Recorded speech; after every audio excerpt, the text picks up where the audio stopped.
kehadirat Allah Subhanahu wa Ta'ala yang telah melimpahkan rahmat serta hidayahnya kepada kita semua, sehingga pada siang hari ini kita bisa berkumpul bersama dalam acara diseminasi modul 1.1 sampai modul 1.4 materi calon guru penggerak yang akan disampaikan oleh Bu Ana Mufidah SPT sebagai calon guru penggerak angkatan 6 Kota Pekalongan.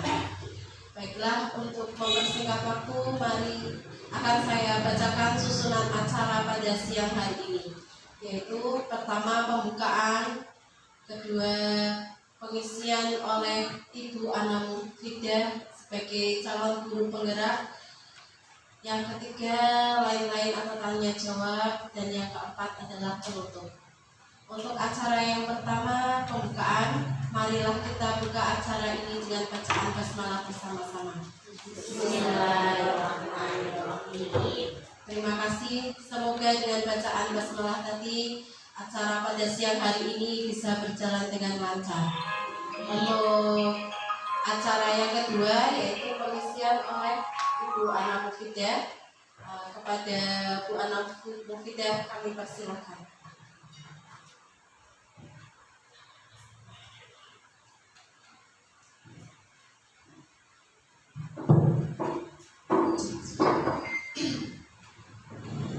Bismillahirrahmanirrahim. Assalamualaikum warahmatullahi wabarakatuh. Waalaikumsalam warahmatullahi wabarakatuh. Bismillah, alhamdulillah, la haula wala quwata illa billah. Amma ba'du. Yang kami hormati Ibu Kepala TK Badiarto beserta Dewan Guru, yang kami hormati rekan-rekan guru, tamu undangan dari TK Aba Keramat Sari, TK Aba Bendan, kemudian dari TK Wiji dan TK Flamboyan, berikut dari SMP 11 Kota Pekalongan. Terima kasih atas kehadirannya. Puji syukur kehadirat Allah Subhanahu wa Ta'ala, yang mana pada kesempatan siang hari ini kita dapat berkumpul dalam acara diseminasi modul 1 sampai modul 1.1 sampai 1.4, yang mana nanti akan saya bahas dari awal sampai akhir modul 1.4. Sholawat dan salam senantiasa kita aturkan kepada junjungan kita Nabi Agung Muhammad SAW, yang telah kita nantikan syafaatnya di hari yaumil qiyamah nanti, amin ya robbal alamin. Di sini saya sebagai calon guru penggerak angkatan 6 Kota Pekalongan, pada kesempatan hari ini saya diberi kesempatan untuk menyampaikan materi apa yang saya dapat dari calon guru penggerak. Meskipun belum selesai sampai tahap akhir, ini masih modul 1.1 sampai 1.4. Harapannya saya bisa menyampaikan kepada rekan-rekan semuanya, dan rekan-rekan semuanya bisa nanti menyampaikan ke teman-teman satu lembaga. Demikian harapannya. Untuk diseminasi sendiri, itu mungkin sudah tidak asing lagi bagi teman-teman semuanya, bahwa diseminasi itu yaitu suatu kegiatan yang mana kegiatan tersebut mengumpulkan beberapa individu atau kelompok, yang mana nanti saya sendiri yang menyelenggarakan, menyampaikan informasi, beberapa informasi, dan informasi tersebut nanti kemudian panjenengan ada kesadaran diri dari apa yang saya sampaikan, dan kemudian nanti bisa diterapkan di lembaganya masing-masing. Mohon maaf, di sini saya tidak menggurui, atau saya istilahnya di sini kita sharing bersama. Kalau saya berbicara di sini rasanya kurang etis, karena panjenengan semua juga senior-senior dalam dunia pendidikan, dan di sini kalau saya menyampaikan materi, kesannya kok saya mempunyai segoro seperti itu, karena panjenengan semua juga saya yakin kiprah panjenengan di lembaga pendidikan sudah luar biasa, melebihi dari saya. Saya masih baru belajar ini, nanti kita sharing bersama melalui acara ini. Terima kasih. Untuk berikutnya,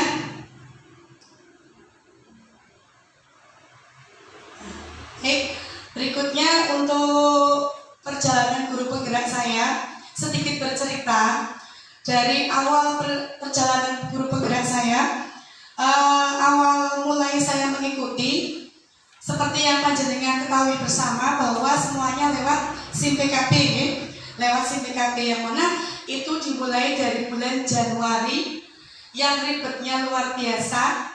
Kita upload semuanya, dari mulai berkas fakta integritas, kemudian penilaian dari kepala sekolah, rekomendasi itu semuanya diupload, dan kemudian kita mengisi pada kolom isai, yang mana luar biasa ada beberapa item ya, dari pengalaman organisasi, kemudian pengalaman mengajar dan lain sebagainya, semuanya kita tuangkan di situ. Nah, kemarin saya berusaha mengikuti, dan pada kesempatan ini saya berdiri di sini itu awal mulanya dari situ, dan akhirnya terpanggil untuk menjadi calon peserta dari guru penggerak Angkatan 6 Kota Pekalongan, yang saat ini kebetulan ada 40 peserta kurang lebihnya. Ada 40 peserta, dan 40 tersebut ada dari jenjang TK, SD, kemudian SMP dan SMA. Dan kebetulan di lembaga kami ada 2 orang, saya sendiri dan ibu dan rekan saya, Ibu Suatu Hasanah. Dan di sini perjalanan sampai di sini itu tidak hanya berhenti sampai terpanggil saja, tapi ternyata ada seleksi simulasi, ada tahap 2, simulasi dan wawancara. Yang mana simulasi tersebut itu saya sendiri mengunggah RPP, yang mana RPP-nya tidak seperti RPP yang biasanya saya mengajar, Ibu, mohon maaf. Kalau RPP saya mengajar mungkin panjenengan semua punya apa ya, meskipun kita berpedoman pada kurikulum 13 yang sebelumnya, tapi apa ya, penyampaiannya mungkin kan berbeda-beda, ada yang punya tambahan yang dari lokalnya seperti itu. Nah, kemarin berusaha menyampaikan di simulasi itu RPP yang sama seperti ketika saya melakukan PPG seperti itu. Jadi tujuan pembelajarannya lengkap, kemudian ada media pembelajaran yang lengkap, tapi alhamdulillah itu daring. Dan itu daring. Pada waktu itu sedikit bercerita saja Ibu ya tentang perjalanan calon guru penggerak. Pada waktu itu saya pas bertepatan di bulan Ramadan, yang kebetulan berjumpa dengan 2 asesor, dikasih waktu 15 menit untuk menyampaikan. Bayangkan Bu, 15 menit harus mencakup semuanya. Masya Allah, terotok luar biasa. Saya berjumpa dengan asesor yang profesor ya Bu, tingkatannya ya. Saya di sini TK berjumpa dengan asesor yang demikian, Masya Allah. Takut dan luar biasa, tapi alhamdulillah berjalan dengan lancar, semuanya atas izin Allah, dan akhirnya selesai. Selain itu tidak berhenti di apa ya, tidak berhenti di simulasi saja. Sampai pada itu kemudian jeda 2 minggu atau 1 bulan terpanggil untuk wawancara. Dan wawancaranya kalau tidak salah 2 jam Ibu, hampir 2 jam. Jadi wawancaranya itu seputar dari apa yang kita isikan di isai pada saat kita pengajuan CV guru penggerak seperti itu. Jadi Ibu tidak usah jauh-jauh memikirkan nanti aduh jawabannya apa seperti itu, enggak. Tapi di situ semua nanti asesor mengambil dari situ semua. Nah, sampai pada akhirnya saya berdiri di sini, dipanggil lagi, alhamdulillah lolos lagi, alhamdulillah kok innalillah Ibu ya. Pokoknya dijalani aja wes ya. Sampai saya bisa berjumpa dengan beliau-beliau ini untuk, mohon maaf ada suara adzan sebentar ya. Suara adzan.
Baik, saya lanjutkan.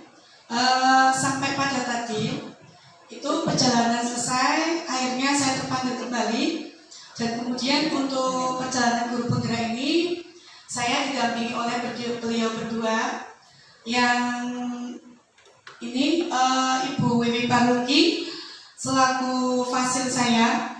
Itu beliau dari Kabupaten Banyumas dan beliau seorang pengawas SMP. Beliau mengawal dari perjalanan LMS, kemudian mengawal kami dalam pengerjaan dan lain sebagainya, sampai ketika kami ada kendala pun beliau menangani. Nah, kemudian di samping itu saya juga didampingi oleh pengajar praktik, yang mana pengajar praktik itu berasal dari kota sendiri. Yang ini Bapak Sukardi, pengajar praktik dari Kota Pekalongan. Beliau kepala sekolah SMP 10 Kota Pekalongan. Nah, lanjut Bu. Baik, saya lanjutkan. Untuk perjalanan guru penggerak ini ada, kita pakainya kan daring ya, lewat LMS. Itu mulai dari LMS-nya, kita pembelajarannya ada beberapa tahapannya. Sebelum kita berjumpa dengan fasil, kita mulai dari diri sendiri. Yakni di dalam materinya tersebut, setiap modul itu pasti ada mulai dari diri sendiri. Kita membaca apa yang ada di LMS, membaca materi yang sudah disediakan, itu di LMS dibaca. Kemudian ada eksplorasi konsep, yang mana eksplorasi konsep tadi berisi kita sesama CGP itu menuangkan apa yang ada di LMS. Misalnya dalam tersebut ada batch 1 latar belakang masalah dari materi tersebut. Kemudian kita menuangkan di situ, kita saling sharing di situ. Setelah selesai, besoknya kita ke ruang kolaborasi. Nah, ruang kolaborasi itu kita berjumpa dengan fasilitator dan PP. Nanti di situ semua apa yang kita pelajari mulai dari diri, kemudian eksplorasi konsep tadi, kita sampaikan semuanya di ruang kolaborasi, yang mana nanti fasil mengarahkan kita membagi beberapa CGP menjadi beberapa kelompok dan nanti membahas daripada materi tersebut. Nah, nanti kita di situ ada presentasi, kemudian kita menyampaikan apa yang menjadi kendala, kemudian semuanya disampaikan di ruang kolaborasi. Setelah selesai, ruang kolaborasi selesai, kemudian menyambung elaborasi pemahaman materi. Jadi semakin lengkap ya sebenarnya kalau kita mengikuti runtul dari awal, insya Allah materi yang tertangkap bisa kita terima dengan baik dan saya bisa menyampaikan ke panjenengan semua. Elaborasi pemahaman materi itu yang ngisi instruktur dari CGP, jadi atasnya fasil. Nanti itu gabungan antara beberapa kota, ada yang dari Rembang, kemudian dari kemarin dari Malang, gabungan. Itu beberapa fasil menjadi satu, Jadi satu materi tersebut dipahamkan kembali oleh instruktur apabila ada yang kurang paham. Nah, sembari itu kita CGP mengerjakan demonstrasi kontekstual. Jadi apa yang ada di materi tersebut kita demonstrasikan sebelum masuk ke aksi nyata.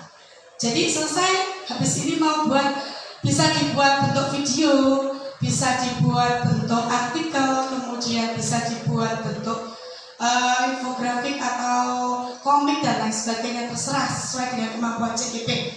Nanti bisa itu diunggah di LMS-nya masing-masing. Kemudian dilanjutkan demonstrasi kontekstual, kita selesai maju ke koneksi antar materi. Jadi semuanya beruntung. Setelah selesai ada kaitannya enggak dengan materi satu sama berikutnya. Selesai lagi kita buat jurnal refleksi. Berubah Bu ya, banyak ya. Tapi jangan pusing, gak apa-apa. Nanti kalau panjenengan sudah praktek, insya Allah bisa jalan dengan sendirinya. Jurnal refleksi yang mana isinya perjalanan kita selama mengikuti materi itu, adakah kendalanya, kemudian peristiwa apa yang menarik, kemudian pembelajaran apa yang bisa diambil, seperti itu. Refleksi ke kita sendiri, nanti dituangkan di jurnal refleksi, bentuknya seperti tadi. Boleh artikel, boleh bentuk video dan lain sebagainya, tergantung perintah dari LMS-nya. Kemudian setelah itu sampai pada aksi nyata. Nanti aksi nyatanya tadi sudah demonstrasi, kemudian aksi nyatanya tadi keterkaitan dengan materi yang tadi dibahas tersebut ya. Nah, dilanjutkan untuk tujuan daripada kita melaksanakan diseminasi ini. Yang pertama, memahami perubahan paradigma belajar. Jadi di sini kita sebagai seorang guru tidak terus diam di tempat, kita harus memahami perubahan-perubahan yang ada, karena kita hidup bukan di zaman dahulu. Jadi seiring berjalannya waktu, kita harus mengikuti apa yang ada, seperti itu. Jadi kita harus memahami perubahan apa baik, seperti itu. Kemudian yang kedua, memahami materi modul 1.1 tentang filosofi Ki Hajar Dewantara. Kemudian yang ketiga, memahami materi modul 1.2 yaitu nilai dan peran guru penggerak. Yang keempat, memahami tentang materi modul 1.3 tentang visi daripada guru penggerak. Kemudian yang kelima, memahami materi modul 1.4. Yang keenam, keterkaitan atau koneksi materi antara modul 1, 2, 3, dan 4. Demikian untuk tujuan daripada diseminasi hari ini. Dilanjutkan Bu. Next. Baik, untuk materi modul yang pertama saya dapatkan itu modul 1.1 tentang filosofi Ki Hajar Dewantara. Tentu ibu-ibu semuanya tidak asing dengan beliau, karena beliau tokoh pendidikan yang luar biasa, yang sampai saat ini kita masih ingat apa ya, yang masih kita ingat Ingarso Tuntulodo Ikmadion Mangun Karso Tekuri Handayani, itu hampir semuanya dari seluruh penjuru sudah apa ya, sudah tertanam di sini. Ingat kiringan Ki Hajar Dewantara yang kiringan itu. Nah, di sini pendidikan diartikan sebagai tuntunan, menuntun segala kodrat yang ada pada anak agar mereka dapat mencapai keselamatan dan kebahagiaan yang setinggi-tingginya, baik sebagai manusia maupun sebagai anggota masyarakat. Nah, di sini peran kita sebagai guru itu menuntun anak didik kita untuk mencapai keselamatan. Kembali lagi ke tadi, Ingarso Tuntulodo Ikmadion Mangun Karso Tekuri Handayani. Nah, di sini kita sebagai guru di depan itu memberi contoh, karena kita menuntun anak.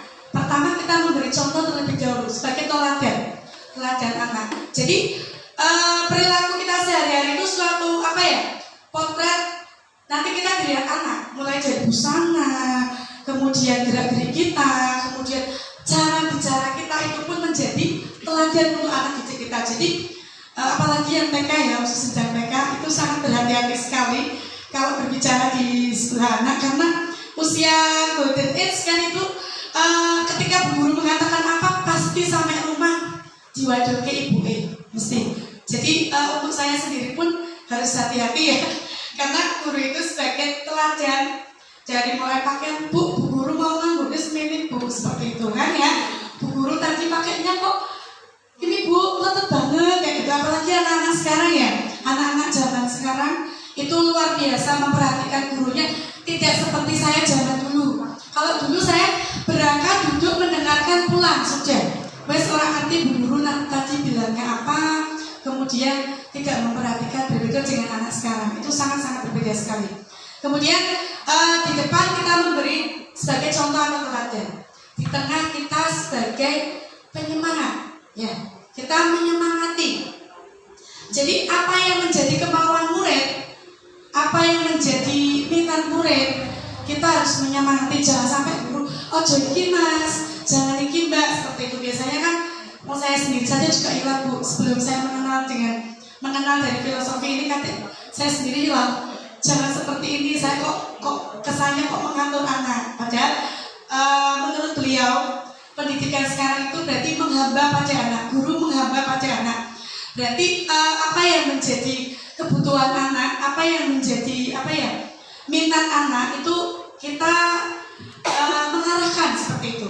Jadi kita mengarahkan, menyemangati, ayo mas, kamu bisa seperti ini, seperti itu. Jangan di tengah-tengah kita memberi ojo seperti ini mengerjakannya, jangan.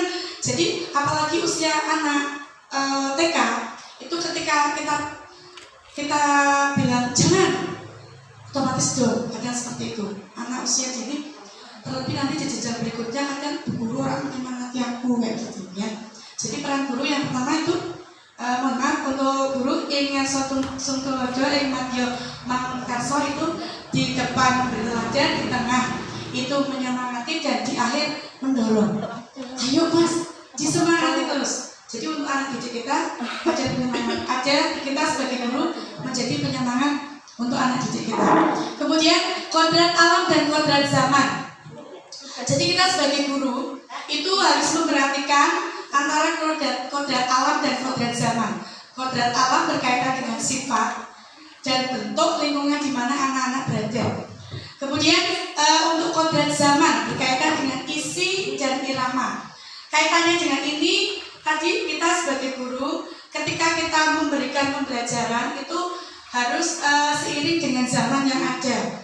Contoh misalnya dulu saya sendiri dulu di TK diajarkan ini klasikal. Ayo duduknya bundar wes kayak gitu. Tapi sekarang semakin kesini ada model kelompok, kemudian ada sentra, kemudian ada dan sebagainya. Terlebih sekarang media-media pembelajarannya sudah sangat luar biasa, dan tentu Bapak Ibu guru semuanya di sini sudah lebih mengikuti zaman yang ada. Misalnya yang dulu mungkin menggunakannya paling kertas saja, sekarang sudah menggunakan media-media yang menarik. Sampai anak tertarik untuk mengikuti pembelajaran seperti itu. Apalagi sekarang sudah menggunakan anak diajak nonton, kemudian sudah menggunakan film-film yang ditampilkan macam-macam seperti itu. Itu juga seperti kodrat zaman demikian. Lanjut bu. Kemudian menurut dasar pendidikan menurut KHD itu pendidik diumpamakan sebagai tukang kebun kehidupan. Pendidikan budi pekerti dan pendidikan berpihak pada murid. Maka diperlukan penanaman budi pekerti peserta didik yang sesuai dengan kodrat alam dan zamannya. Sehingga peran guru di sini menuntun dan mengarahkan peserta didik sesuai bakat dan minatnya. Kembali lagi ke tadi. Kalau dulu mungkin pendidikan tidak berpihak pada murid. Iya sih pendidikan yang berpihak pada murid. Kalau dulu mungkin kita menyiapkan materi, ayo cah kita belajar ini seperti itu. Kita yang menentukan. Tapi sekarang kita berpikir setelah jalan ke sini itu pendidikan dari anak, oleh anak dan untuk anak. Diusahakan anak didik terlibat langsung dalam menentukan materi atau apa yang diinginkan sesuai tadi yang saya sampaikan, sesuai dengan minat dan kebutuhan. Jadi seperti biasa yang kita lakukan ketika kita selesai pembelajaran itu paling tidak kita mengulas dari awal sampai akhir dan nanti menyampaikan pembelajaran berikutnya. Seperti itu kan Bu ya, menyampaikan pembelajaran berikutnya. Nah, ketika kita menyampaikan besok kita mau belajar ini, kita menyiapkan semacam kalimat pemaaf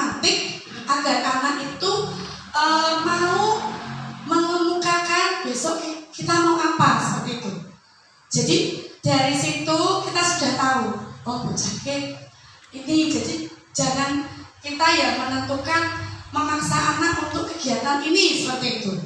Meskipun kita sudah punya poin materi, tapi ditawarkan ke anak agar anak bisa menentukan apa yang diinginkan. Makanya sekarang kita ada berbagai macam agama itu ya. Itu tujuannya kan anak bebas memilih. Aku pak dolanan balok, aku pak main di permainan ini seperti itu. Tidak hanya balok, misalnya di huruf-huruf seperti itu, menyusun huruf dan sebagainya. Itu kita di sini hanya sebagai fasilitator seperti itu. Kita mendampingi anak didik. Jadi nanti anak tidak merasa terpaksa di sini. Pembelajaran pun sangat menyenangkan. Apalagi ragam mainnya macam-macam. Kemudian mimik kita kepada anak juga senyum. Jangan datang cemberut sampai anaknya berguru kok kayak kayak gitu. Kok jangan sampai anak didik itu sampai terkesan pak sekolah sungkan seperti itu. Jadi harapannya anak didik itu semangat untuk berangkat ke sekolah seperti itu. Jadi stage well-being-nya itu tercapai. Bahagia, karena itu bahagia ketika akan berangkat ke sekolah, berjumpa dengan guru, dengan kegiatan yang rindu, artinya seperti itu. Baik, tukang kebun pendidikan itu kita kan diumpamakan sebagai tukang kebun, memupuk, ya, menanam, memupuk anak agar menjadi tadi keselamatan, menyelamatkan ke dunia masyarakat, kemudian untuk dia kalau terjun di masyarakat juga diterima seperti itu. Jadi kita sebagai tukang kebun memupuk, menyiram, istilahnya kita menuntun ya seperti itu ya. Nah, demikian anak nanti bisa memiliki budi pekerti yang baik dan bisa berperan di masyarakat dengan baik seperti itu harapannya. Lanjut Bu. Tadi modul 1.1 kaitannya dengan filosofi, rangkuman dari materinya demikian. Kemudian dilanjut modul 1.2 yaitu nilai dan peran guru penggerak. Nah, di sini ada beberapa poin dari nilai guru penggerak dan peran guru penggerak. Untuk nilai guru penggerak itu yang pertama berpihak pada murid. Nah, itu sesuai dengan tadi yang disampaikan Pak Ki Hajar Dewantara ya. Kalau pembelajarannya berpihak pada murid seperti itu. Kemudian berpihak pada murid yang bagaimana? Yuk kita menyiapkan kegiatan yang benar-benar anak senang, benar-benar berpihak pada murid, tidak mementingkan kita sendiri. Wes hari ini gampang majalah KB baik seperti itu, kertas KB baik, menaknya gurunya dewe seperti itu. Itu harapannya tidak demikian.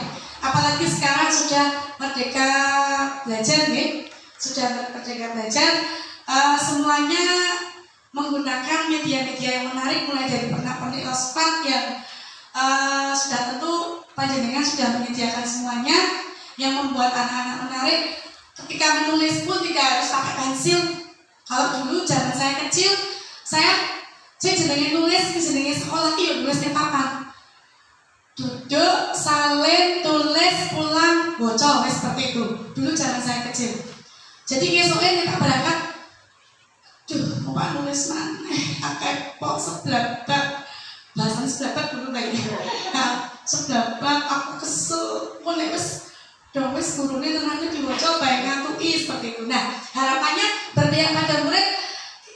Ketika kita datang, murid itu bermimpi, guru gak apa tinggi seperti itu. Ada rasa keinginan anak itu tinggi seperti itu. Jadi itu betul-betul berpihak pada murid.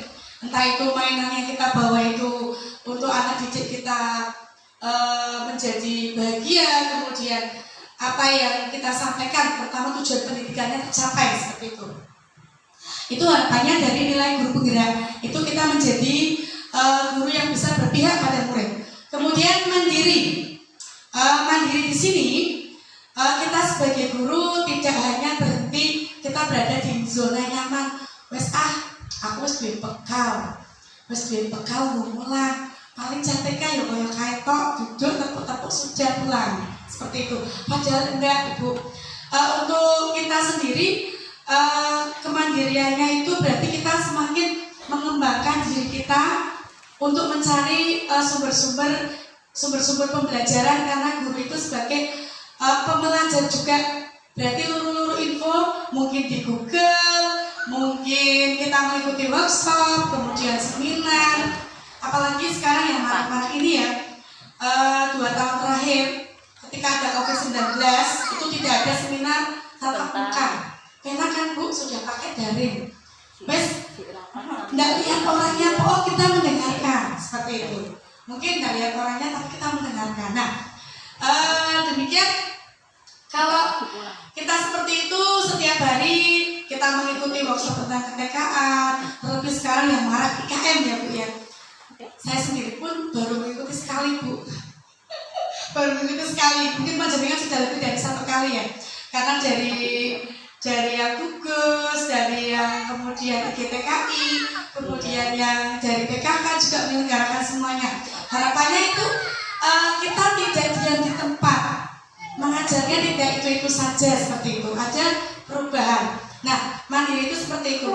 Apalagi kalau panjenengan kok punya inisiatif, aku orang yang workshop tentang pendidikan nggak apa-apa di sini, tapi ada loh sampai yang bisa bayar sendiri, sampai mengeluarkan uang sendiri untuk mendapatkan ilmu tentang kependidikan, khususnya tentang ketekaan ada. Terlebih panjenengan juga yang belum linier, mungkin sudah linier, itu juga salah satu usaha dari wujud dari mandiri tersebut. Jadi mengembangkan dirinya, tidak diam di tempat apa guru TK kok kayak tok seperti itu kan enggak. Malah sekarang guru-guru TK sekarang sudah luar biasa ya untuk penyetaraan pendidikannya juga sudah linier, kemudian workshop workshop, kemudian seminar yang macam-macam. Saya yakin panjenengan sudah punya sertifikat yang banyak, melebihi dari itu ya. Kemarin ketika COVID itu kan pembelajarannya jadi kita mengikuti workshop itu kan tidak langsung tatap muka, tapi lewat itu pasti panjenengan sudah luar biasa. Mungkin dari pelatihan video dan lain sebagainya itu termasuk dari mandiri, tanpa ada suruhan dari sekolahan, pokoknya melu dengan sendirinya. Kemudian untuk kolaboratif, nah di sini harapannya ketika kita sudah mendapatkan apa yang kita tadi, yang misalnya kita dapat dari workshop tadi, nah kita mau menerapkan di lembaga kita, itu harapannya kita tidak sendiri, tapi kita kolaboratif dengan teman sejawat. Ojo sampai malah kerjasamanya karo wong dhisik, tapi guru desa sak lembaga malah tidak diajak. Itu harapannya dari yang satu lembaga dulu untuk kemajuan bersama. Yuk kita mau puncak temanya apa, misalnya seperti ini. Bu kemarin sudah demikian, ini diganti dengan ini. Nah kita kan kolaborasi, kerjasama, ada kerjasama dengan teman sejawat. Selain itu mungkin dalam pembelajaran sehari-hari, dalam menentukan kegiatan pun kita boleh kolaborasi. Memangnya kelas B hari ini mau kegiatan menggambar dan lain sebagainya, itu kita bisa kerjasama, menggambar tahu-tahuan ini seperti itu. Nah itu kolaborasi itu sangat bagus sekali Bu untuk kemajuan lembaga, karena ketika kita maju itu kita tidak sendiri, tapi ada orang-orang yang mendukung di sekeliling kita seperti itu. Jadi kita maju bersama. Kemudian untuk yang berikutnya reflektif. Ketika sudah melakukan kegiatan tadi sudah selesai, kita duduk bersama, kita sampai kembali apa yang menjadi kekurangan, kemudian apa yang hal baik yang ada di kegiatan tersebut, kemudian kita bisa terapkan kembali seperti itu. Jadi refleksi itu penting. Kalau saya sendiri kalau ngajar tidak berpikir, setelahnya tidak berpikir, aduh aku mau ngajari pre, anak-anak seperti apa. Kalau kita berpikir demikian, insya Allah besoknya kita bisa apa yang menjadi kekurangan itu bisa kita sempurnakan lagi untuk di pembelajaran berikutnya. Entah itu di pembelajaran, entah itu kita di kegiatan apapun, kalau kita ada refleksi, insya Allah nanti kita bisa memperbaiki apa yang menjadi kekurangan kita, seperti itu. Kemudian inovatif. Nah, menjadi guru itu harapannya bisa inovatif, mencari sesuatu yang baru, tidak monoton itu saja. Hal-hal yang baru yang sekiranya itu membangun untuk kita, untuk lembaga kita itu bisa kita sendiri itu bisa mencari informasi yang baru-baru. Memangnya saya sendiri di lingkup apa kok Bu Aziza sampean iki apa lho kegiatannya seperti itu. Bahasanya ada yang baru, istilahnya bukan katutan tapi kan sharing sesuatu yang baru kan boleh seperti itu. Nah, mencari sesuatu yang baru mungkin tidak dari teman, dari sekarang kan banyak video-video pembelajaran yang menarik ya, yang bisa kita jadikan acuan untuk kita mengajar agar kita lebih berkembang, tidak seperti yang dulu-dulu klasikal kok seperti itu kan tidak. Sudah. Untuk peran guru penggerak, di sini peran guru penggerak, pemimpin pembelajaran. Nah, di sini harapannya kita ketika sudah berpihak pada murid, kita mampu memimpin pembelajaran. Saya jenenge pemimpin itu ya tidak harus memaksakan kan tidak. Jadi ada aturan-aturan, pokoknya jalannya pengelolaan kelasnya kita harus menguasai seperti itu.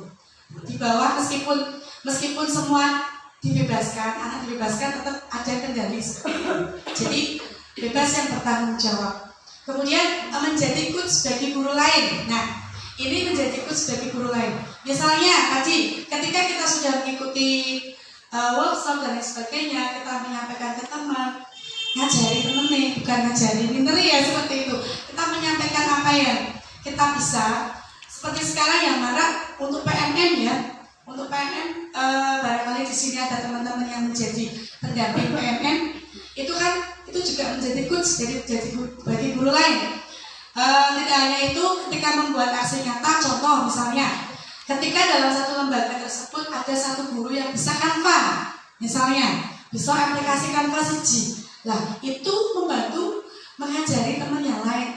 Tapi ada satu catatan, tidak temannya terus orang guru KIP mesti nggak seperti itu, tidak. Tapi di sini coach itu memberi kita mendampingi. Pokoknya kita menyampaikan seperti itu, mendampingi, ngileke seperti itu bahasanya, ngileke bahasa Jawa nih. Pokoknya nutori bareng, mendampingi, menjadi pendamping teman. Kemudian untuk mewujudkan kepemimpinan murid. Nah di sini setelah tadi kita jadi pemimpin pembelajaran, harapannya kita mampu mewujudkan kepemimpinan murid. Nah tidak hanya dalam mulut saja ya, tapi bisa mewujudkan betul-betul menjadi pembelajaran kelas yang ideal, yang berusaha, maksudnya misalkan tidak ideal pun berusaha menjadi baik dari sebelumnya, yang kurang menjadi lebih baik seperti itu. Kemudian mendorong kolaborasi. Setelah tadi kita kolaborasi, ketika ada teman yang itu kita terus menyemangati. Ayo sih Bu, ayo kita bareng kolaborasi. Tidak hanya buat sendiri saja, kita PBW itu tidak. Kemudian menggerakkan komunitas praktisi. Nah ini sudah luar biasa. Saya yakin teman-teman di sini sudah ada yang pernah ini menggerakkan komunitas praktisi seperti kita di KKG. Mungkin ada yang menjadi penggerak untuk kegiatan apa seperti itu, mengisi materi di situ dan lain sebagainya. Di KKG, kemudian di GTKI itu kan lingkupnya kan besar, gitu. Barangkali di sini ada nanti saya bisa sharing dengan panjenengan semuanya. Lanjut Bu. Kemudian itu tadi modul 1.2 kurang lebihnya demikian rangkumannya. Kemudian modul 1.3 visi guru penggerak. Setelah kita memahami nilai dan peran dari guru penggerak, harapannya kita mampu mewujudkan visi daripada guru penggerak. Ini bukan visi sekolah ya, ini visi dari guru penggerak. Jadi saya di sini setiap kali ada mengikuti kegiatan apa, saya bermimpi untuk ini seperti itu. Nah itu bagaimana cara mewujudkannya?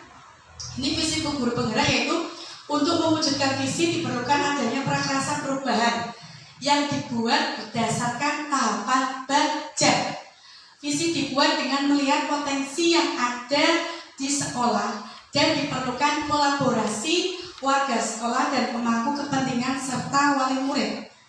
Kemudian di bawahnya ada tahapan baca meliputi buat pertanyaan, ambil pelajaran, gali mimpi, jabarkan rencana, atur eksekusi. Nah, di sini Selain kita tadi memahami tentang nilai dan peran, kita merumuskan visi guru penggerak. Umpamanya kalau sekarang lagi marak, berarti profil pelajar Pancasila. Jadi misalnya ya, contohnya visinya misalnya mewujudkan murid yang berkarakter sesuai dengan profil pelajar Pancasila.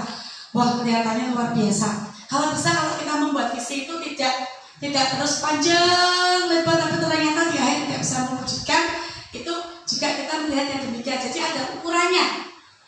Kita juga ketika merumuskan visi harus ukur, iki aku bisa mencapai tidak, seperti itu. Kiranya lembagaku masih standarnya sekian, bisa tidak mencapai, seperti itu. Kadang kan saya sendiri pun pernah saya belajar merumuskan visi ketika kemarin mengikuti kegiatan calon kepala pendidikan, calon tingkat kepala sekolah, seperti itu. Kan saya belum pernah jadi kepala sekolah, jadi saya tidak tahu bagaimana cara merumuskan visi. Wes pokoknya ada tilu kancane, seperti itu. Mewujudkan peserta didik yang berkarakter, beriman, bertakwa, panjang lebar. Tapi ternyata di situ semua saya bingung. Nanti saya misinya bagaimana, saya merumuskannya, terus kemudian bagaimana. Nah, di sini ternyata ada tahapan untuk mewujudkan visi, yang mana tahapan tersebut melalui tahapan kerja. Jadi kita tidak jejebruk tiru kancane atau bagaimana. Jadi harapannya ketika mewujudkan visi itu kita menggali potensi yang ada di sekitar sekolah dulu. Seperti kita di sini berada di lingkungan kota batik ya. Maksudnya Pekalongan backgroundnya kan kota batik, kota santri, seperti itu. Bisa itu bisa itu nanti diangkat seperti itu. Kemudian kota santri berarti berkaitan dengan itu, berarti beriman dan bertakwa, seperti itu. Nah, itu berarti kita menggali dulu apa yang ada di lingkungan lembaga. Tidak kita meninggalkan apa yang ada di kota sendiri, terus kita melangkah ke yang lain, seperti itu tidak. Jadi ada tahapannya. Untuk tahapan baca yang pertama, buat pertanyaan. Bisa di slide-nya Bu, dilanjut. Untuk buat pertanyaan. Nah, di sini contoh prakarsa perubahan saya kemarin bersama dengan teman-teman saya, upaya meningkatkan kreativitas dan kemandirian peserta didik. Nah, di sini ketika kita akan mewujudkan suatu perubahan, itu ada tahapannya. Yang pertama tadi buat pertanyaan. Nah, di sini ketika sudah muncul demikian, kita buat pertanyaan, apa sih yang harus kita lakukan untuk meningkatkan kreativitas? Lihat caranya. Ketika sudah muncul pertanyaan, maka ketika kita berembuk dengan teman, kolaborasi tadi, muncullah sebuah tindakan-tindakan. Oh Bu, ini kita membuat rancangan dulu, rancangan pembelajarannya yang berkaitan dengan kreativitas kami, seperti itu. Nah, kemudian yang kedua, ambil pelajaran. Ketika kita mewujudkan prakarsa perubahan, ambil pelajaran yang kemarin, siapa guru yang berperan, yang pernah berperan pada kreativitas tersebut. Guru tersebut bisa kita jadikan mentor atau apa, seperti itu.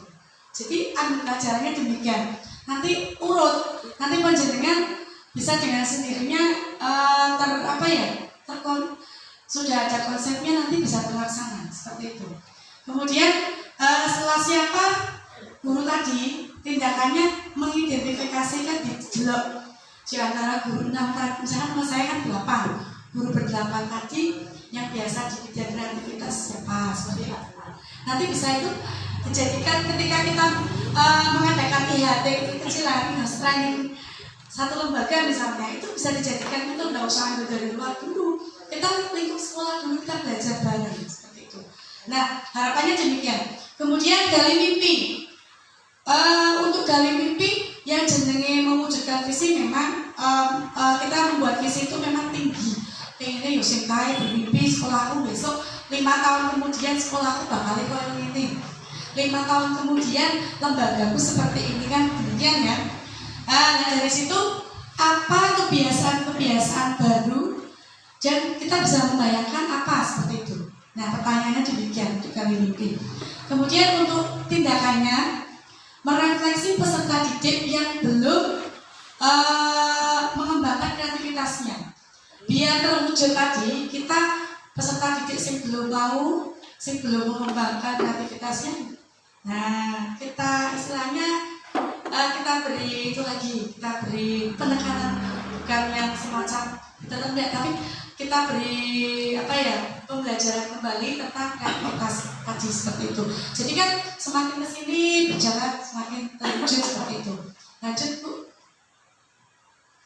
Kemudian dulu masih ada ya.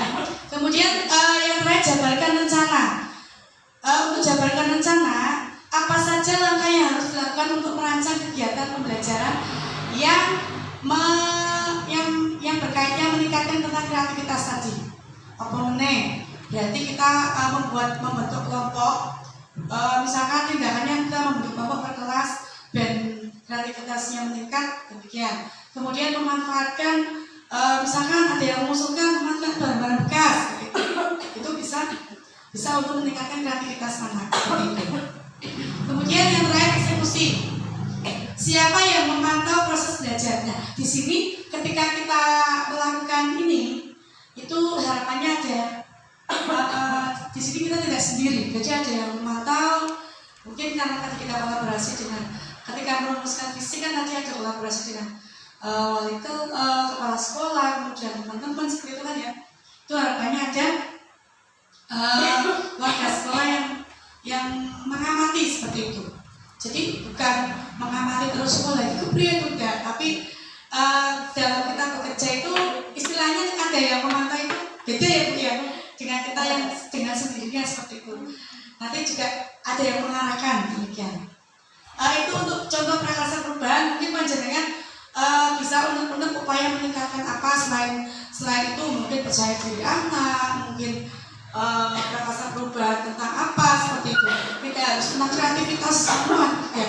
Boleh tentang apa saja. Dilanjut. Nah, untuk yang modul terakhir ya, modul 1.4 itu budaya positif. Nah, budaya positif mendengar kata budaya. Itu kalau kita mendengar kata budaya itu sudah terpikir di sini itu kebiasaan ya. Kebiasaan, sesuatu yang sudah terbiasa atau yang saya yakin untuk budaya positif di sini untuk panjenengan di sekolahnya masing-masing sudah terbiasa menerapkannya. Apalagi untuk jenjang TK, ini orang pembiasaan, tapi orang nyandar di sini. Seperti itu ya. Budaya positif merupakan perwujudan dari nilai-nilai kebajikan maupun keyakinan universal baik di dalam kelas maupun di sekolah. Nah, untuk budaya positif saya yakin di lembaga jenengan sudah terbiasa. Untuk pagi mungkin salam sapa anak, assalamualaikum di depan pintu biasa, anak diarahkan untuk cuci tangan dan sebagainya, itu mungkin kebiasaan pagi. Kemudian untuk antri, makan, berdoa, kemudian untuk sholat setiap hari, itu kebiasaan-kebiasaan yang positif yang perlu ditanamkan dalam kehidupan sehari-hari di sekolah. Dan saya yakin tempat panjenengan budaya positifnya sudah luar biasa, sudah berjalan seperti biasanya seperti itu. Lanjut Bu. Untuk budaya positif di sini tidak lepas dari disiplin positif, merupakan pendekatan mendidik anak untuk melakukan kontrol diri, disiplin diri dengan membangun motivasi internal untuk menggali potensi yang ada dalam diri untuk mencapai tujuan. Memang untuk menerapkan disiplin buat anak itu tidak mudah. Terkadang guru kok menerapkan kok sibuk, peraturannya teman seperti itu memang harus ya. Tapi di sini kita juga dalam penerapan disiplin positif juga ada posisi kontrol. Guru juga ada posisi kontrol seperti itu. Posisi kontrol yang dilakukan guru adalah penghukum, pemantau, pembuat rasa bersalah, teman, manajer. Nah, ada beberapa ini ya. Kemudian posisi kontrol yang paling tepat untuk menciptakan budaya disiplin positif adalah posisi manajer, karena kita sebagai guru. Karena pada posisi ini anak diminta untuk memperbaiki kesalahan. Ketika kita menerapkan disiplin, sudah tentu mesti ada yang anak didik kita mungkin lalai melanggarnya atau bagaimana. Apalagi mereka mungkin kita tidak bisa apa ya, tidak bisa apa ya, mungkin menyanyi anak atau bagaimana tidak, pokoknya kita menerapkan sehari-hari. Nah, ketika kita menjumpai yang demikian, mungkin anak lalai seragam atau anak tidak membereskan mainan atau lain sebagainya. Nanti pada berikutnya ada contoh studi kasusnya. Kemudian yang berikutnya, kebutuhan dasar manusia: bertahan hidup, cinta dan kasih sayang, kebebasan, kesenangan, kekuasaan. Nah, seperti yang kita ketahui bersama, untuk kebutuhan dasar manusia, bertahan hidup, satu, makan, ya. Kemudian bertahan hidup, apalagi selain itu makan, ya, namanya kebutuhan pokoknya, ya. Kemudian cinta dan kasih sayang. Kita sebagai manusia biasa itu butuh yang namanya cinta dan kasih sayang. Terlebih anak didik, nek gurune ora kasih tipik, guru sejer ini seperti itu. Nah, itu kita mengenali yang demikian. Kemudian untuk kebebasan, memang manusia itu tidak dikekang. Kalau kita diberi kebebasan, insya Allah dengan sendirinya itu ya bebas, tapi ya bebas yang bertanggung jawab. Kemudian kesenangan, kita sebagai manusia tidak hanya bertahan hidup, ya kudu senang juga, harus mungkin beberapa kali piknik dan lain sebagainya, itu kan juga kebutuhan, ya. Kemudian kekuasaan, dan di sini untuk kekuasaan manusia juga seperti dalam itu ya, karena kita sebagai pemimpin, kita sendiri sebagai pemimpin kan, ya. Untuk di dunia ini ada beberapa itu hewan, tanaman, tumbuhan, tapi manusia posisinya paling tinggi seperti itu. Kemudian keyakinan kelas dibuat berdasarkan kesepakatan bersama bersama murid untuk mengacu nilai kebajikan dan disiplin positif di kelas maupun di sekolah. Nah, ketika kita menanamkan disiplin positif, sebelum kita menanamkan pembelajaran, melaksanakan pembelajaran, kita membuat keyakinan kelas dulu, kesepakatan kelas. Seperti contoh di TK misalnya, berangkat tepat waktu misalnya, kemudian membereskan mainan setelah digunakan, kemudian tidak berbicara sendiri ketika guru menyampaikan, atau tidak jalan-jalan di kelas selama pembelajaran, misalnya seperti itu. Pokoknya jenengan kalau untuk kesepakatan kelas, keyakinan kelas mungkin sudah bisa membuat sendiri, atau tata tertib kelas seperti itu. Nah, untuk berikutnya, Bu, kemudian pada budaya positif ada teori motivasi perilaku manusia. Yang pertama, menghindari ketidaknyamanan dan hukuman. Yang kedua, mendapatkan imbalan atau penghargaan dari orang lain. Yang ketiga, menghargai nilai-nilai kebajikan diri sendiri. Nah, untuk ketiga ini, menghindari ketidaknyamanan dan hukuman. Tentu kita sendiri ketika ada peraturan, ya kita cari aman untuk menghindari daripada hukuman tersebut. Itu memang teori motivasi dari perilaku kita. Kemudian mendapatkan imbalan penghargaan. Ketika kita mematuhi, apalagi anak TK, ketika bintang semengepok, ya, seperti itu. Oh, guru, kalau ini bintangnya sekian. Nah, tapi di sini pun ada batasannya. Biasanya anak kalau terpaku dengan penghargaan, kok harapannya upah itu diguru terus seperti itu. Nah, nanti yang di sininya tertanam, nek melakukan sesuatu harus dihargai seperti itu. Kudu itu imbalan. Gue penerapannya di pun diupahi seperti itu. Nah, itu contohnya seperti itu. Kemudian menghargai nilai-nilai kebajikan diri sendiri. Jadi apa yang ada di sehari-hari itu ada nilai-nilai kebajikan yang ada di diri sendiri seperti itu. Dilanjutkan, Bu. Untuk hukuman dan penghargaan. Penghargaan sangat efektif jika menginginkan seseorang berubah dalam waktu singkat sesuai keinginan kita. Gampang seorang guru, misalkan ada murid yang itu gampang menunjukkan, nanti kita kasih bintang sekian, kadang-kadang kan gitu, tapi kan biasanya sebentar, tidak bertahan lama, karena anak tersebut, ya Pak Jeko dan DKI penghargaan seperti ini kan, gitu ya. Itu hukuman dan penghargaan. Kemudian jika kita menggunakan penghargaan lagi, nah seperti itu. Tadi singkat, cepat. Nek Pak DKI imbalan cepat, biasanya seperti itu. Jika kita menggunakan penghargaan lagi dan lagi, maka orang tersebut akan bergantung kepada penghargaan. yang diberikan serta kehilangan motivasi dari dalam. Orang keinginan, orang penghargaan mau. Tidak ada timbul aku Pak dengan sendirinya kesadaran aku mau seperti ini, seperti itu. Pokoknya kabeh dengan penghargaan itu. Kemudian jika kita mendapatkan untuk melakukan hal yang baik, maka selain kita senantiasa berharap mendapatkan penghargaan, itu kita juga pun tidak menyadari tindakan baik yang kita lakukan. Nah, di sini jika kita mendapatkan tak melakoni sesuatu, orang tidak mendapatkan penghargaan, jadi biasanya tidak menghargai apa tidak menyadari tindakan baik yang kita lakukan. Padahal sebenarnya kalau kita tidak menghargai penghargaan, berarti kan kita sudah ada jiwa yang baik ya untuk melakukan sesuatu yang lebih baik seperti itu. Orang asal butuh penghargaan seperti itu. Nah, lanjut tuh. Posisi kontrol. Kembali lagi tadi memberi hukuman, membuat rasa bersalah, teman, memantau, manajer. Nanti kita identifikasi memberi hukuman case seperti apa, membuat rasa bersalah seperti apa, sebagai teman seperti apa, memantau seperti apa, dan manajer seperti apa. Sebenarnya ini kita setiap hari kita lakukan, tapi saya sendiri pun tidak tahu ketika sudah sampai materi ini. Oh, berarti aku sebagai teman gitu. Ya. Lanjut Bu. Nah ini memberi hukuman tadi yang pertama. Pada posisi ini guru akan memberikan hukuman baik berupa fisik atau verbal. Biasanya ini guru-guru zaman dahulu. Zaman dahulu. Kalau sekarang karena pendidikan sudah menghambat pada murid, pada anak, kita tidak berani memberikan hukuman fisik ke anak. Kalau dulu saya pernah, teman saya dilempar penghapus berat sampai berdarah, pernah.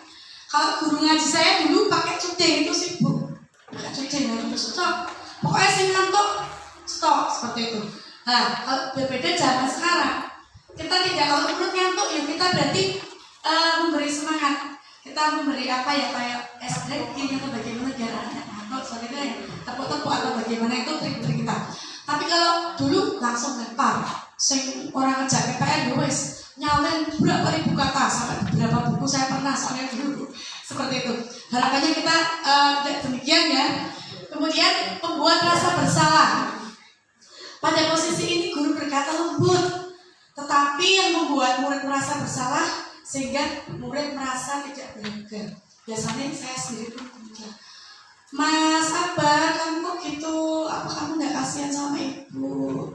Kita bocah atau seperti itu, atau padahal itu justru yaitu menyadarkan anak, tapi anaknya jadi mingkris, bahasanya mingkris kayak jadi kayak gini, merasa bersalah, jadi kayak dol itu sih. Berarti kelingan ibu nih, yo menyadarkan itu, tapi harapannya kita tidak di posisi ini, merasa tidak berharga, malah oh yo aku kok yo aku nih melakukan seperti ini. Kita kelihatannya lembut. Mas Akbar apa enggak kasihan dengan ibu yang sudah memberikan uang saku, menyiapkan demikian. Ibu pernah enggak melakukan yang demikian? Saya pernah soalnya.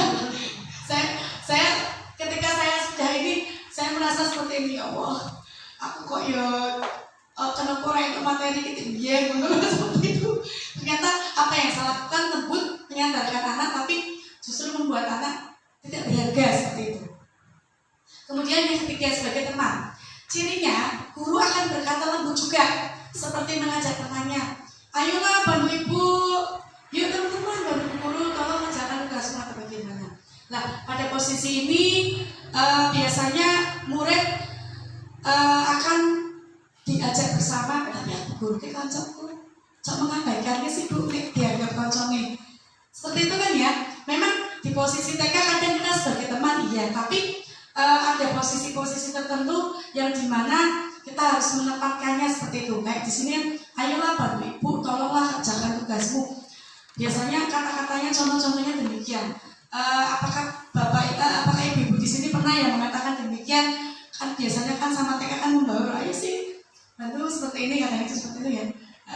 Kemudian yang keempat, pemantau. Pada posisi ini guru menanyakan peraturan dan konsekuensi pada murid yang melakukan kesalahan. Nah biasanya yang tidak mengerjakan PR, peraturannya ya, kan nggak keluar segini. Nah, jadi pakai satu kaki sampai di atau bagi apa ya seperti itu kan.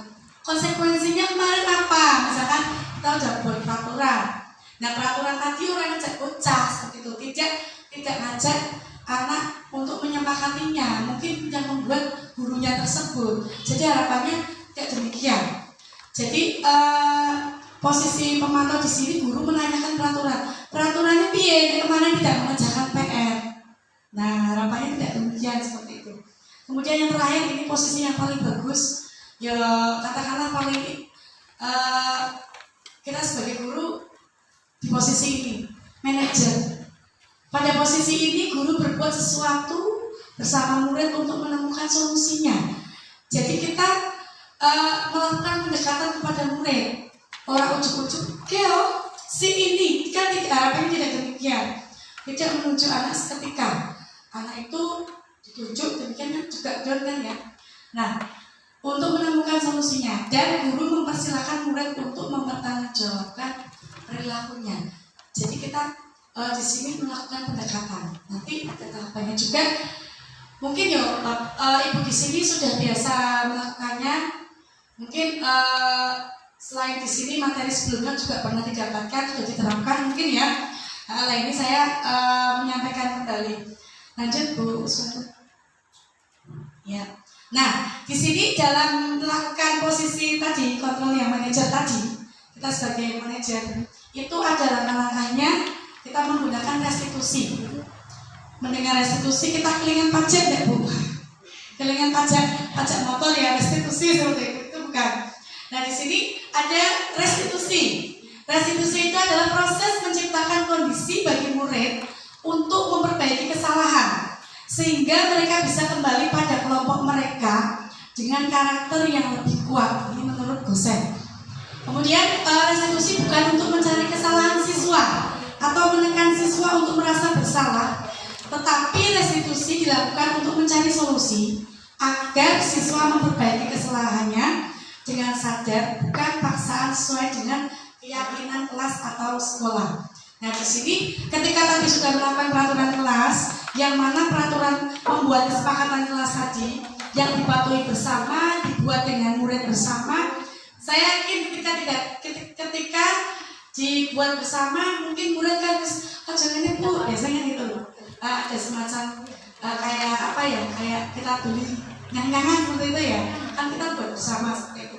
Jadi kita di situ menengahi. Nah, di sini kita ambil patokan yang tadi ada tahapannya, yang kemudian kita tidak mencari kesalahan orang, mencari kesalahan anak, tapi kita lebih mendekati, kemudian mencari solusi dan piye caranya bocah ini mempertanggungjawabkannya. Jadi mereka nanti akan timbul kesadaran dirinya sendiri tanpa kita marah-marah seperti itu.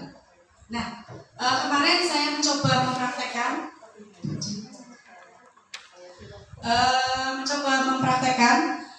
dengan tahapan ini untuk melaksanakan segitiga restitusi ada 3 tahapan.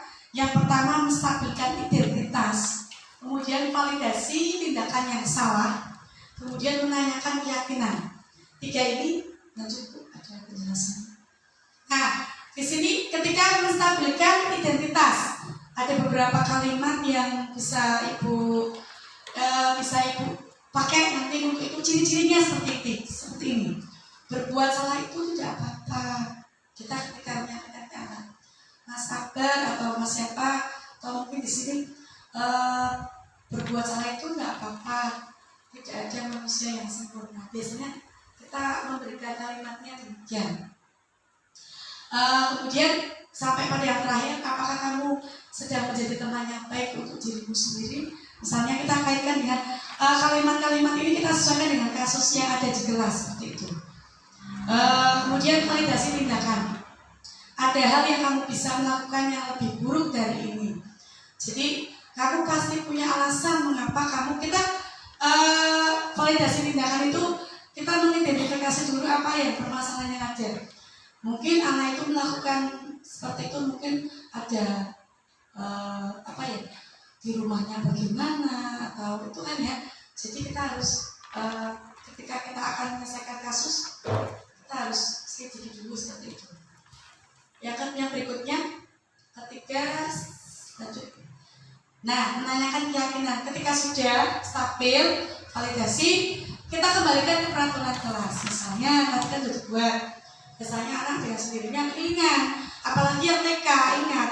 Dibahas setiap hari, mengingatkan kan biasanya yang kita tertib, kelompok, misalkan seperti kan ya. Biasanya anak ingat. Nah, apa yang kita percaya sebagai kelas atau keluarga? Nah, di sini apa nilai-nilai umum yang kita kelas sepakati. Nah, dari peraturan tadi kita kan nanti menengok kembali peraturannya. Jadi kita melakukan pendekatan anak yang bertanggung jawab, kita berpegangan pada peraturan tadi seperti itu. Lanjut, Bu. Nah, di sini ada contoh kasus, mohon maaf karena yang saya tampilkan di PDF belum bisa diputar, nanti di akhir insya Allah tidak putar. Untuk kasusnya ini saya jelaskan dulu. Kemarin ini memang tidak dibuat-buat, memang ada anak didik saya ketika berdoa pembelajaran ke soal tebu, benar, ke soal tebu mesti Allah baik. Yo kadang megang balok, yo kadang main apa, mesti yang ngocok tok sendiri, wah semrawut dengan sendirinya. Nah pas itu katanya, kan saya itu ya sadar, ayo ikut ke sini, jadi kan, gitu. Nanti ya ke sini kamu ikut aja ya, untuk melakukan eksekusi tadi. Mas Akbar saya dudukkan, saya tanyai kenapa kamu seperti itu. Lah aku pengen main loh Bu. Lah kembali lagi kebutuhan dasar manusia tadi. Kan kesenangan. Maksudnya kalau dia senangnya main. Jadi kita menyelesaikan sesuatu, kita juga melihat kebutuhan dasar.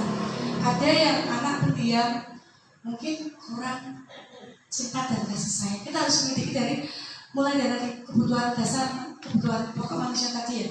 Kurang kasih sayang. Nah, dari situ kita bisa menyelesaikan permasalahan yang ada. Mulai dari validasi tadi, kita kan bisa menunjuki kenapa kamu mau main. Nah, ini waktunya berdoa sih Mas, gitu kan.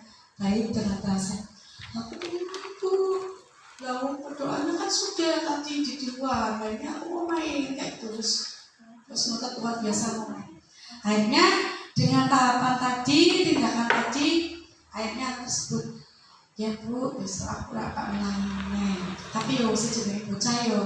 Tapi paling tidak menanamkan kesadaran diri untuk kalau kamu demikian, kamu tidak sedih, kayak gitu. Ada waktunya sendiri main. Nanti kalau tidak ada berbunyi, berarti itu waktunya main selesai pembelajaran seperti itu. Kita kan tadi kesepakatannya tidak jalan-jalan di dalam kelas. Kita kaitkan di situ kayak gitu. Nah. Demikian untuk berikutnya Bu. Nah terkait budaya positif, tadi mungkin budaya positif yang ibu-ibu terapkan di sekolah masing-masing, senyum salam sapa, kemudian cuci tangan, antri, itu kan sebagian dari itu ya. Untuk budaya positif di sini tidak selamanya budaya positif itu harus yang dalam bentuk sikap salaman, salim, senyum, salam sapa, Pak Bali, saling terhadap guru, kemudian sholat, tidak. Tapi kita pun boleh menerapkan pembiasaan dalam pembelajaran seperti yang saya lakukan.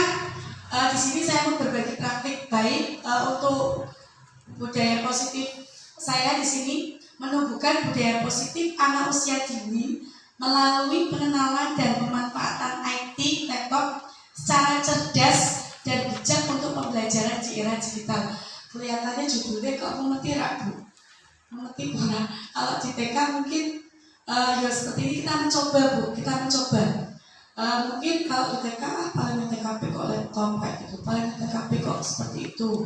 Padahal di sini untuk pembelajaran sekarang entah di TK, entah SD, entah SMP atau SMA itu kita lebih dari dasar yang paling bawah. Kita mengenalkan itu fondasi awal itu baik.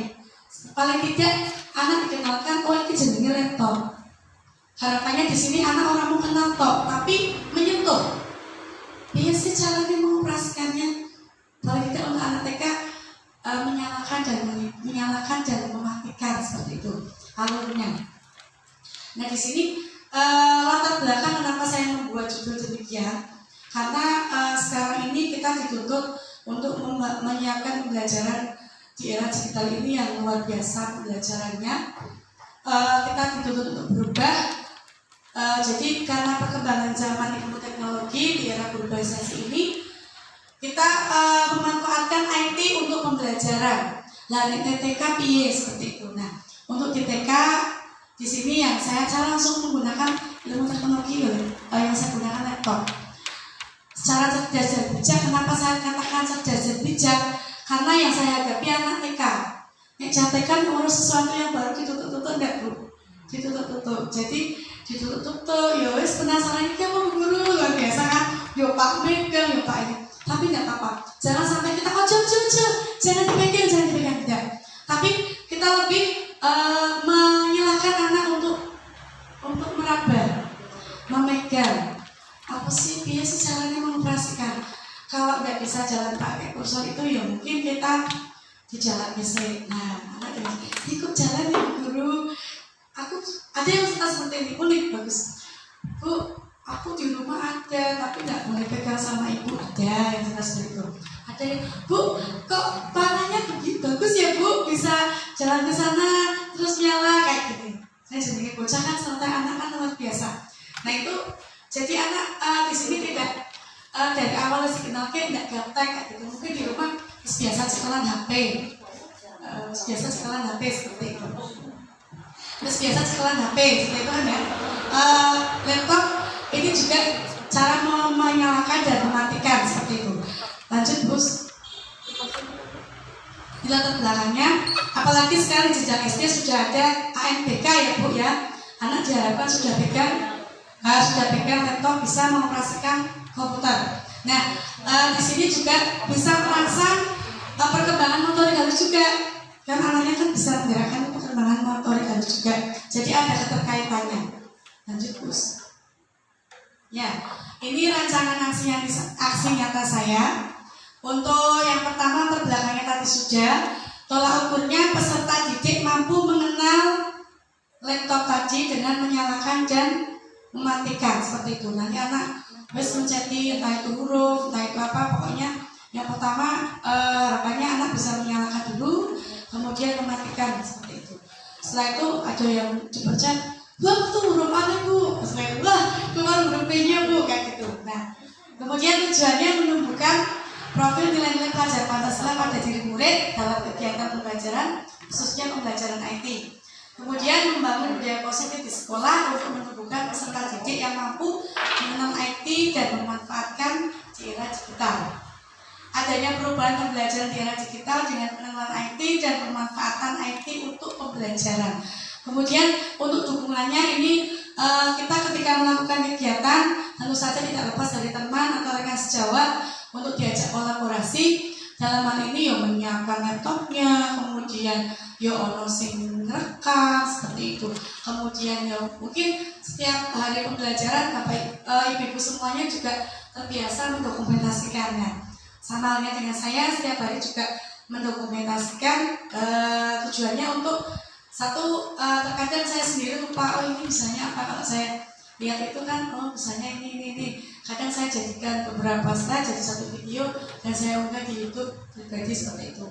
Mungkin tidak dipublikasikan, paling berbagi sharing dengan murid-murid seperti itu. Lanjut Bu. Nah, ini dokumentasi kegiatan aksi nyata. Yang pertama saya menyampaikan ke Ibu Kepala Sekolah terkait dengan aksi nyatanya, mengajarkan anak tentang ini. Jadi anak-anak bergantian, memegangnya bergantian. Mungkin ada satu berapa anak, karena mungkin kekuatan laptop ya saling menjaga bersama agar tidak, awalnya juga kita memberikan pendidikan ke anak secara bijak menggunakan kan, tidak ditutup-tutup atau lain sebagainya. Mungkin kan satu anak berapa menit kayak gitu. Kemudian selanjutnya, nah ini sebenarnya ini video Bu, nanti di akhir kita tanya jawab, setelah saya jawab bisa saya putarkan. Lanjut Bu. Nah, terima kasih. Itu saja materi dari modul 1.1 sampai 1.4. Dari tadi yang saya sampaikan, mungkin panjenengan sudah, semoga panjenengan semua bisa menangkap apa yang saya sampaikan. Mungkin ada yang kurang paham atau ada sesuatu yang perlu ditanyakan, monggo bisa ditanyakan. Barangkali Ibu mungkin ada sesuatu di sekolahnya. Di sini saya bukan sebagai penjawab sendiri, tapi di sini kita sharing seperti itu. Terima kasih Ibu. Monggo untuk bagi yang mau bertanya.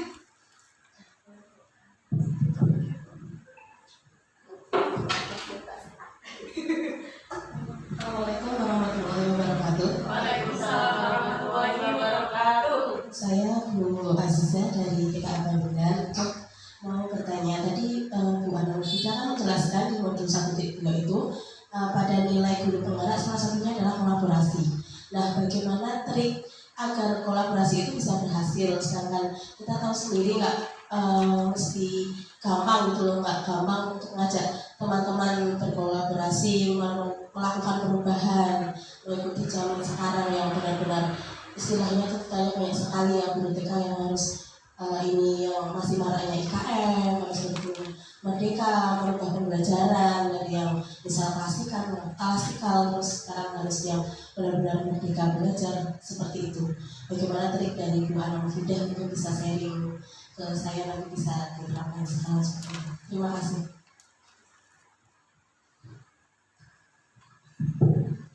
Terima kasih, pertanyaan yang luar biasa ya.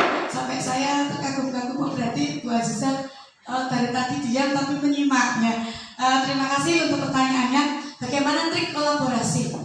Memang Bu, untuk kolaborasi sendiri kita di lingkungan sekolah, kita satu keluarga, kita terkadang tidak tahu sifat masing-masing. Tapi seiring berjalannya waktu, kita menjadi satu keluarga, bisa mengerti, oh kayak ini, Bu itu seperti ini. Insya Allah dengan demikian, dengan kita berangkat dari kita bersama keluarga seperti itu. Jadi berangkatnya seperti itu. Kolaborasi. Memang setiap kita menemukan sesuatu yang baru, setiap kita akan melakukan sesuatu mesti harus kolaborasi. Triknya berarti kita melakukan menyampaikan dulu, melakukan pendekatan. Mungkin kalau kita mau ngomong saja, contohnya seperti dulu ketika pas COVID 2020, kita pria seperti itu. Kadang saya sendiri, ayo sih Bu, main video kayak gitu. Yuk sih kita bareng buat video kayak gitu kan. Kalau kita menyampaikan saja kan tidak diawali, orang istilahnya saya sendiri tidak membuat. Nah, saya sendiri tidak membuat dulu. Kayak itu terkadang sampai yang bilang nulis seperti itu kan ya. Nah, cara kasarnya seperti itu. Saya tidak menonton seperti itu. Nah, dengan kita menyampaikan apa yang kita lakukan, yuk teman-teman ternyata gampang loh kita buat seperti ini. Kita kirimkan ke WhatsApp grup. Kadang saya yang disonteng sama ijolan kayak gitu kan, ijolan. Nah, itu ketika itu kita bisa dengan mudah berkolaborasi secara otomatis, apalagi satu sekolah itu kan rumah kedua kita, jadi keluarga kedua kita. Jadi kita sampaikan baik-baik, kita sampaikan maksud dan tujuan kita bareng-bareng, tidak hanya ke satu guru saja, tapi mungkin ke semuanya. Mungkin yang pertama kita duduk kepala sekolah dulu, karena kita punya atasan. Kepala sekolah dulu kita sampaikan, Bu aku mau seperti ini, konsepnya seperti ini, yuk teman-teman diajak. Nanti insya Allah kepala sekolah juga memfasilitasi dan kita bisa membawa bersama. Demikian pendekatannya demikian. Jadi dari kita sendiri itu membuat semacam konsep dulu, karena bisa biar menarik seperti itu. Kalau kita sudah melaksanakan biasanya menarik seperti itu, menarik teman kayak gitu. Nih, itu saja yang dapat saya. Mungkin dari teman-teman yang lain ada yang bisa menambahin? Tidak. Terima kasih. Untuk pertanyaan yang kedua mesti ada bagaimana Bu Aziza? Untuk pertanyaan yang kedua sepertinya sudah nonton ya. Terima kasih untuk itu saja yang dapat saya sampaikan. Kurang lebihnya mohon maaf. Seperti janji saya, sebelum saya selesai, saya menanyakan, mungkin mohon maaf karena video saya mungkin masih belum sempurna. Yang kata Bu GX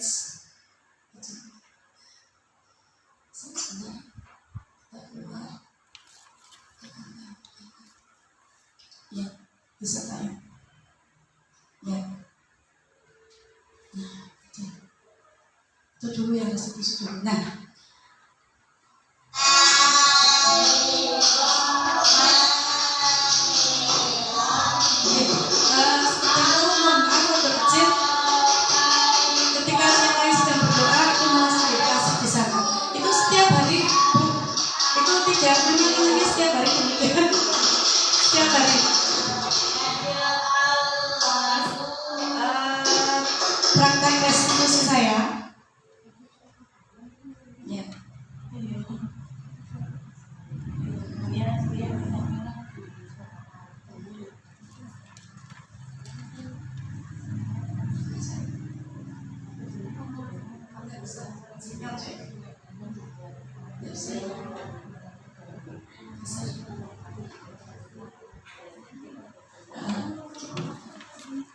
Sebentar. Nah, itu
tadi yang berbagi praktik ke bawah.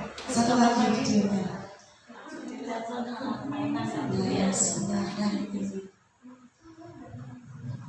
Mohon maaf Bu, videonya seperti ini. Moga memang anak-anak tertarik yang melanjutkan yang kemarin dapat dengan materi tentang materi. Kenapa?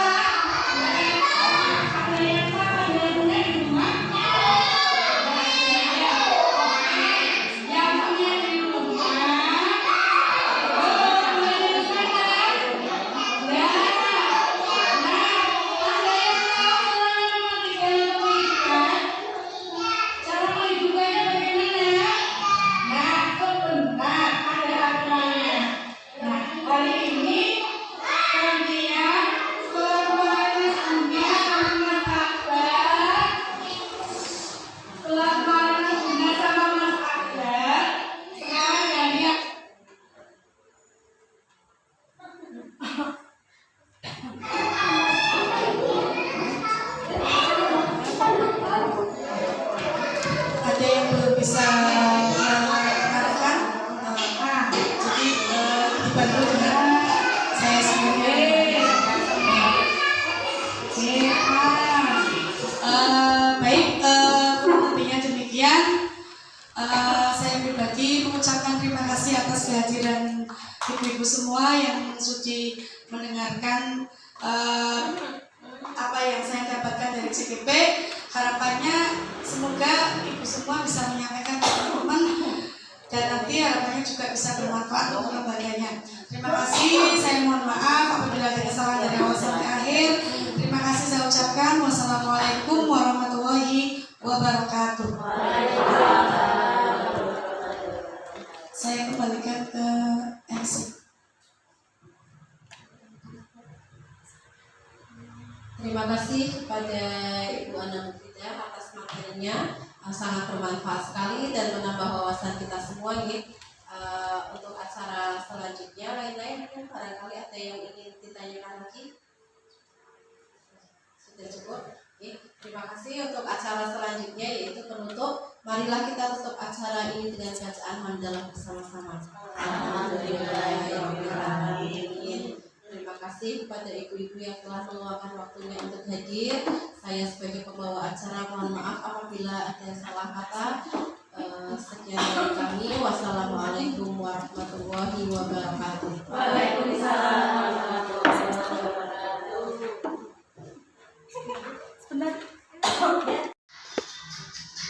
Assalamualaikum warahmatullahi wabarakatuh. Saya Kak Abdelia, selaku kepala sekolah dari CGP Ana Mufidah dan Uswatun Hasanah, berterima kasih atas pelaksanaan diseminasi kemarin berbagi praktik baik di materi CGP kepada kami dan guru-guru sekitar sekolah kami.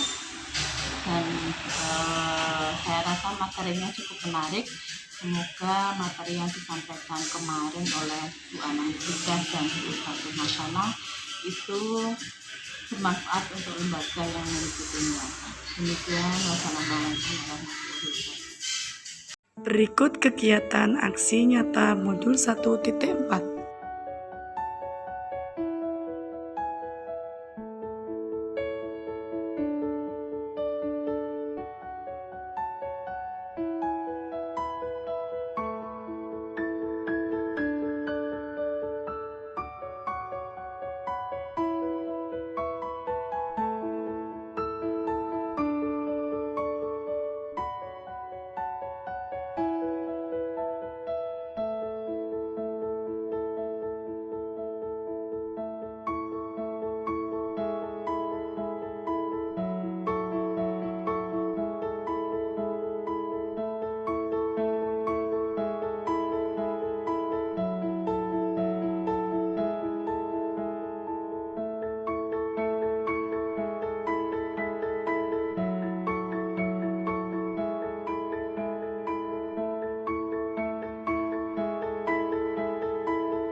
Bu Ida melanjutkan yang kemarin, tetap dengan materi tentang apa ini? Tentang apa? Ada yang tahu? Ada yang punya di rumah? Ada. Ya. Oke. Yang punya di rumah, boleh dirusakan? Nah, ada yang tahu caranya mematikan atau menghidupkan? Cara menghidupkannya bagaimana? Nah, sebentar, ada aturannya. Nah, hari ini kalian setelah kemarin Mas Juna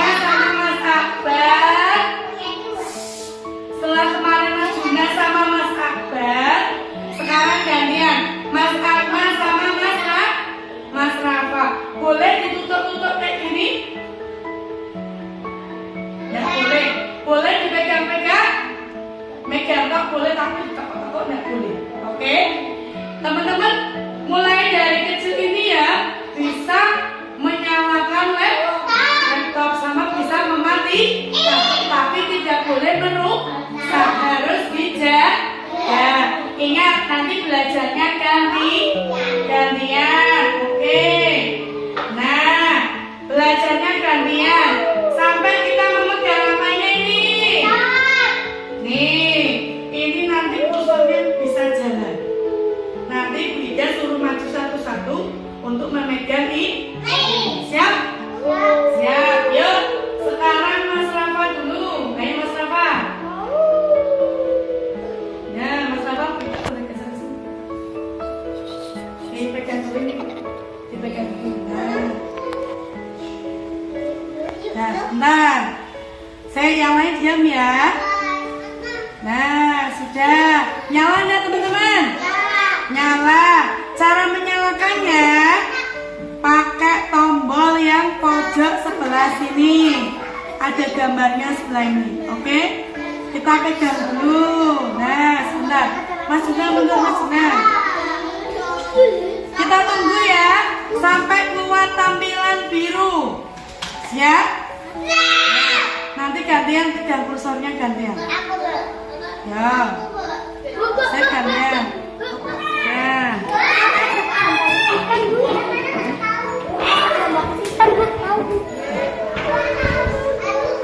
Nih.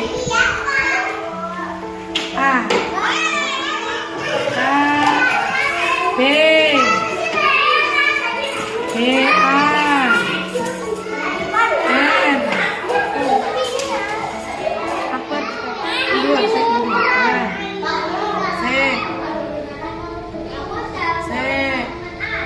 perang Pak ya klik oke. Diklik dulu hurufnya P. Huruf P mana? P E ya E R cari huruf N R R R Y A tunggu aja ya, tunggu ya. Nah, coba lihat nyala enggak? Nyala enggak? Nyala. Ya, jangan tunggu ya. Kita lihat dulu. Wah, kalau sudah nyala, kita lihat dulu. Nah, duduknya di bawah, ganteng.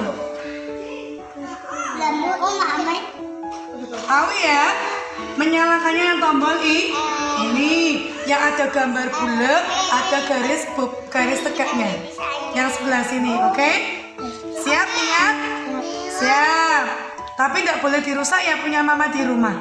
Ma, aku mau nyalain aja gitu. Kan sudah diajari Bu Guru. Iya, siap?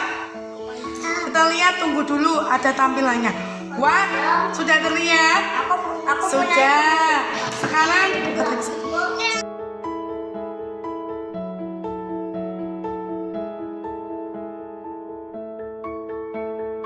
ini nyalakannya di mana?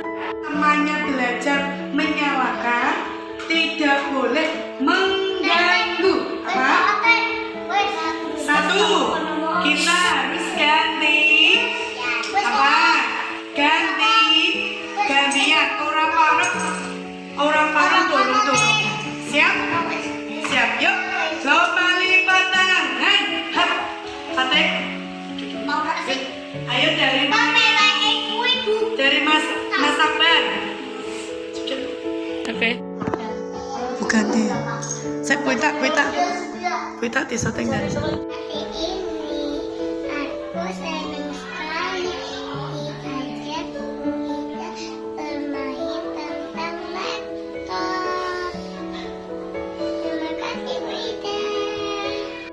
Demikian yang dapat saya sampaikan. Terima kasih. Semoga bermanfaat. Salam CKB hebat.